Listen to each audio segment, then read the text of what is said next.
আসসালামু আলাইকুম রহমতুল্লাহ। আমি মাঝে মধ্যেই আপনাদেরকে বিভিন্ন তাফসির মাহফিল সম্পর্কে ইনফর্ম করি। আজকেও আপনাদের একটি মাহফিল সম্পর্কে ইনফর্ম করব ইনশাআল্লাহ।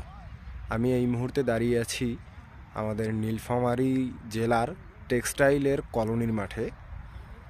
এই যে দেখতে পাচ্ছেন, একটি তাফসির মাহফিলের প্যান্ডেলের কাজ চলমান রয়েছে।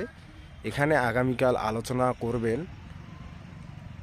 আমাদের সবার পরিচিত মুখ, যার সম্পর্কে নতুন করে বলার প্রয়োজন হয় না, মুফতি হারুন ইজহার সাহেব আগামীকাল এখানে আলোচনা রাখবেন ইনশাআল্লাহ।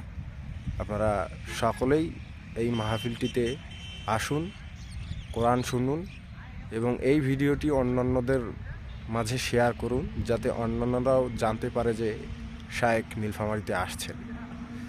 আসসালামু আলাইকুম রহমতুল্লাহি আবরাকাত।